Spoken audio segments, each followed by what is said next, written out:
Yet this one bomb that caused so much destruction on Hiroshima. Let me just explain something. World War II has been studied probably beyond anything else in this world.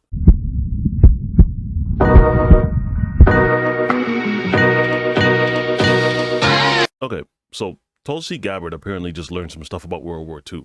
I recently visited Hiroshima in Japan and stood at the epicenter of a city that remains scarred by the unimaginable horror caused by a single nuclear bomb dropped in 1945, 80 years ago.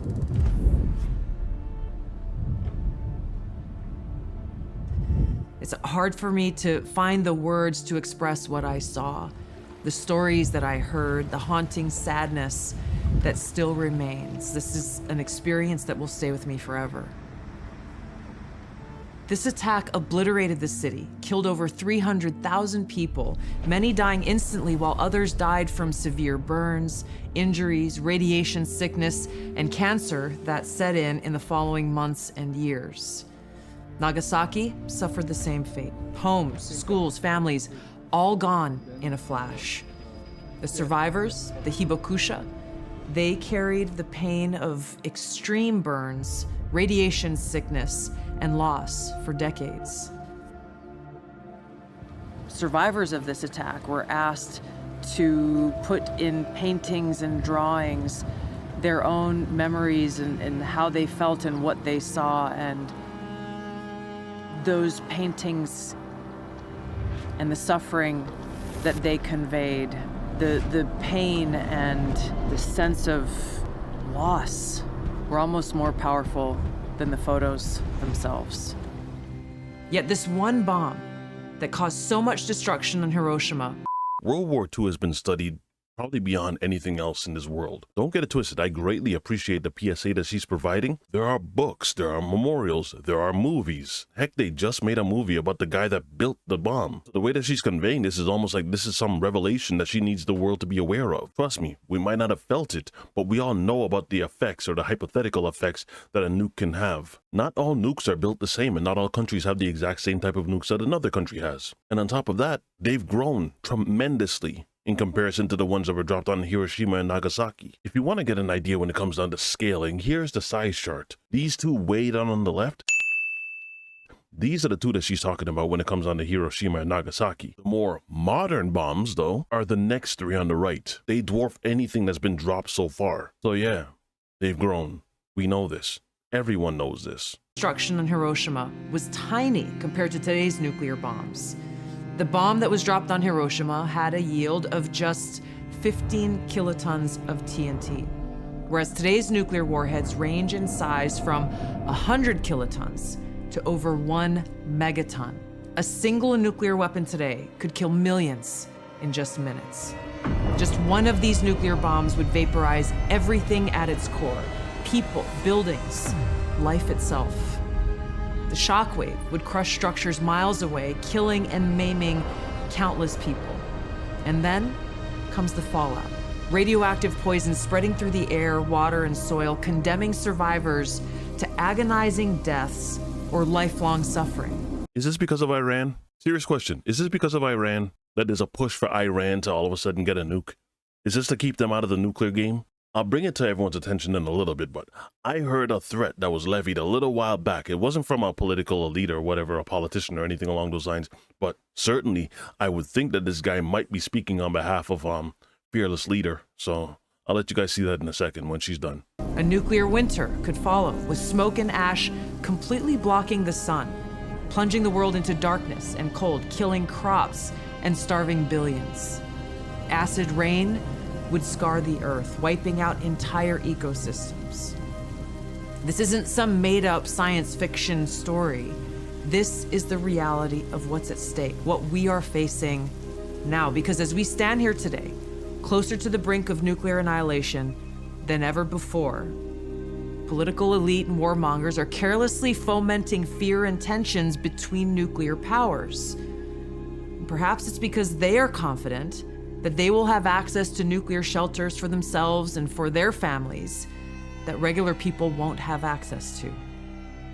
So it's up to us, the people, to speak up and demand an end to this madness. Michael, we want to get back to the book. In the paperback, you have another new section. Explain that behind closed doors in 2017, President Trump discussed the idea of using a nuclear weapon against North Korea and suggesting that he could blame a U.S. strike on another country. Oh, my God. So, I mean, evolution. Oh, my God, help us. The evolution. All right, let me let her finish off. Annihilation than ever before. Political elite and warmongers are carelessly fomenting fear and tensions between nuclear powers. Perhaps it's because they are confident that they will have access to nuclear shelters for themselves and for their families that regular people won't have access to. So it's up to us, the people, to speak up and demand an end to this madness. We must reject this path to nuclear war and work toward a world where no one has to live in fear of a nuclear holocaust. Pause right there. Pause right there. It's pretty obvious how Tulsi feels about Russia. Do you remember that time that Donald told Vladimir Putin that he's playing with fire? Vladimir Putin, they have their own state-run media, so anything that appears on television has to be filtered through the lens of the state. Why? Propaganda. So here's what they have to say through their state-run media. You want to talk about threatening to blow up the world or to end the world?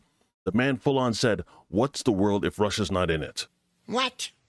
Что Владимир Путин не понимает, так это то, что если бы не я, с Россией уже случилось бы очень много плохих вещей. Я имею в виду действительно плохие. Он играет с огнем.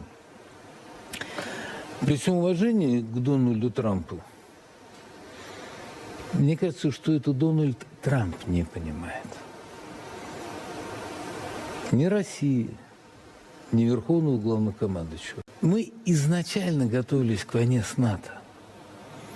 Поэтому, когда идут фразы о том, что можем сделать что-то плохое, я напомню, мы можем уничтожить весь мир несколько раз. Я напомню ему слова Верховного Главнокомандующего. А зачем такой мир, в котором нет России? Поэтому ни у кого не должно быть никаких иллюзий, никакого смирения не будет. Не будет. Y'all read that, right? Here he says, "I'll remind you the words of the Supreme Commander-in-Chief. Who needs the world if Russia isn't in it?" This whole time, people have been trying to placate to Russia because there's this whole speculation that they might be the ones that might push the button. This is why everyone's trying to play nice with them. Staying on Tulsi, though. Again, this is another reason why I never want to hear anyone talk about DEI ever again. This should tell you how ridiculous these people are.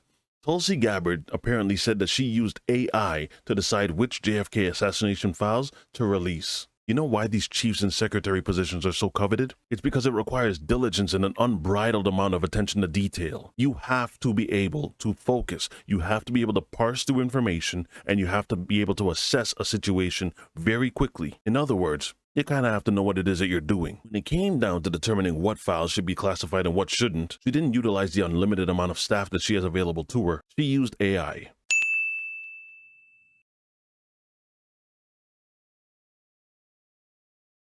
Well, just want to bring that to your attention. Whatever your thoughts are, leave them in the comment section. If you guys enjoyed this video, don't forget to drop a like, and I will see you again on the next one. Be easy, y'all.